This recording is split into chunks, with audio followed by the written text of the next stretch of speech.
20 KG করে ঘাস খাওয়ানো হয় এক একটা গরুকে, আর দানাদার খাওয়ানো হয় হলো আপনার 6 থেকে 7 কেজি, আর খড় খাওয়ানো হয় আপনার কমপক্ষে 2 থেকে 3 কেজি।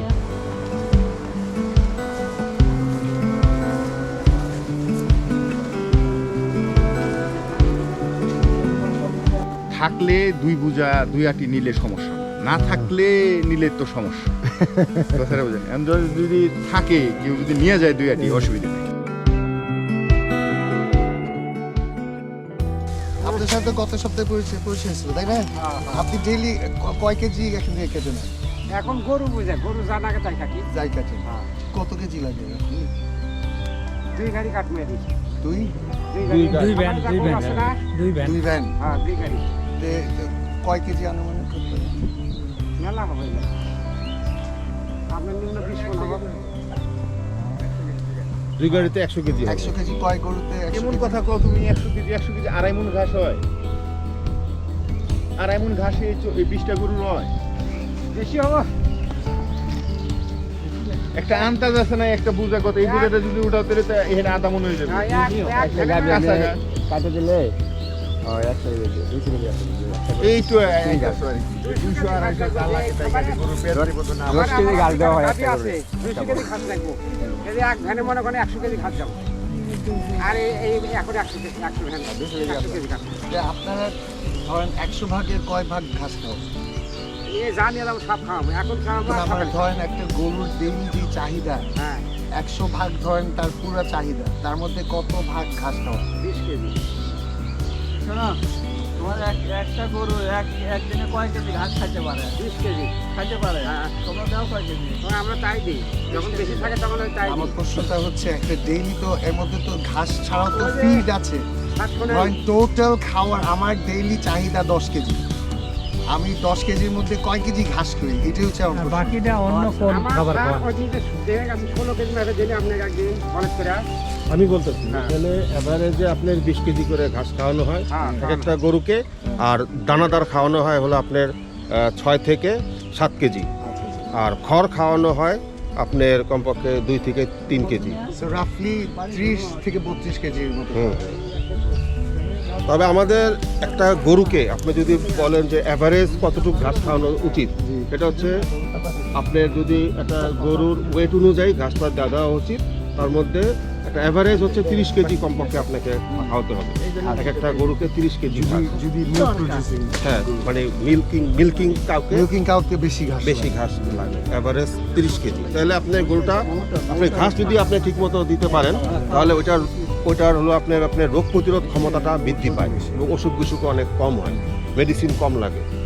এবং আপনি 30 কেজি ঘাস যদি প্রতিদিন খাওয়াতে পারেন, তাহলে আপনার দানাদারটা একটু কম দিলেও ওইটা আপনার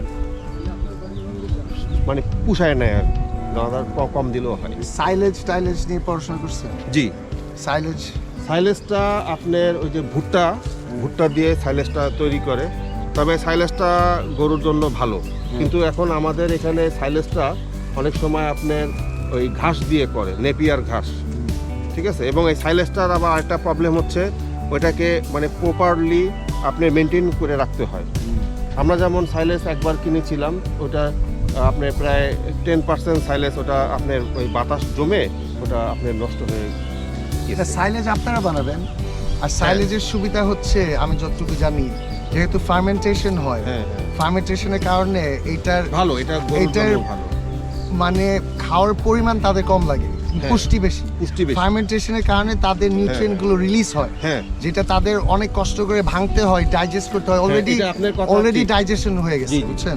এটা ঠিক, কিন্তু আমি যেটা তো বলতেছি, অবশ্যই ঠিক। এটার জন্য অবশ্যই আপনাকে আবার আলাদাভাবে ভুট্টার চাষ করতে হবে। সাইলেজ তো শুধু ভুট্টা না, সাইলেজ অনেক কিছু দিয়ে বেস্ট হচ্ছে ভুট্টার যে আপনার যে মিল্কিংটা, ওইটা দিয়ে সাইলেজটা আমি মনে করি যে যেটা আপনার আছে অলরেডি, যেটা সবচেয়ে কস্ট এফেক্টিভ, জি। ওই লাইনে যেতে হবে। আপনার তো টাকা বাঁচাইতে হবে, তাই না? অবশ্যই। আপনার যদি আনুমানিক ডেইলি 5,000 টাকা নেগেটিভে থাকি আমরা, তাহলে এটাকে এইভাবে কাটছাট করে তো এই জিনিসটাকে অ্যাটলিস্ট সমান সমান আনতে হবে, তাই না?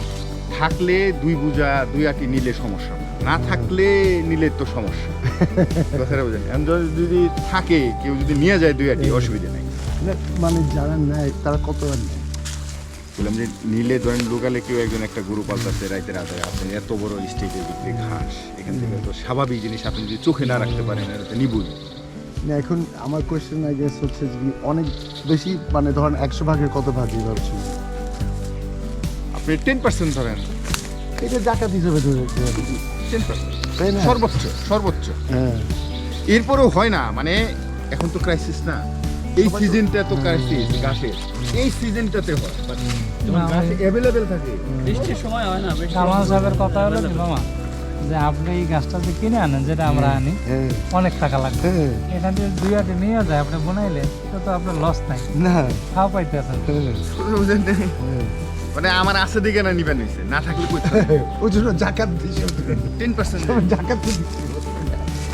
এখন ধরেন যদি এটা ঘাস করে, আমার ওই যে কলা গাছ, ওইটা আমার একটা প্লট, ওইখানে ধরেন একটা শেড করতে হইব, না আপনি লোকজন তো এটার ভিতরে আনতে হইব, লোকজন তখনই তো- সরিয়ে সিটে দিতে হইব। তখনই তো আবার জিনিসটা কিছু- ম্যানেজ কিছু পদক্ষেপ নেওয়া লাগবে, এখানে একটা সাইনবোর্ড গাড়ি দিলেন, এই গাছ কেউ নিতে পারবে না, এটা আমার মালিকানা, তখন মানুষ একটু হাত দিতে ভয় পাইবে। ভাই, এখন মনে করেন এমন এখন হয়েছে, বলছিস তো ফ্রি এটা তো হয়েছে, নিয়ে হ্যাঁ, যায়। এটা তো আল্লাহর দান, হ্যাঁ, তাই না? এখানে এই জায়গাটা আমরা অলরেডি গাছ চাষ করছি। এটা হচ্ছে আপনার সরগম সুদান, সরগম সুদান ঘাস। এগুলো বীজ করছিলেন? এটা আমরা অনলাইনে অর্ডার দিয়ে বীজটা আনাই। আচ্ছা, এবং এটা এখানে বীজ এনেছেন? এখানে এখানে আছে 12 কেজি। 12 কেজি থেকে আপনার কতদিন আগে বোনা হয়েছে? এটা 2 সপ্তাহ হবে লিখেছি। আর এখানে আপনার ফার্টিলাইজার, এখানে আমরা ফার্টিলাইজার করছি হচ্ছে আপনার এটা হলো ড্যাপ, ডিএপি, হ্যাঁ, আর হলো আপনার ইউরিয়া। তা আপনাদের গরুর সার ইউজ করেন নাকি? হ্যাঁ, সারও তো ইউজ করা হয়েছে, সারের পাশাপাশি গোবর এবং সাথে আপনি যদি গোবর আর ইসে ইউজ করেন কিচ্ছু লাগে না এগুলো, বুঝছেন? এখন লেটেস্ট পদ্ধতি বিদেশে হচ্ছে পার্মাকালচার। পার্মাকালচার হচ্ছে 100%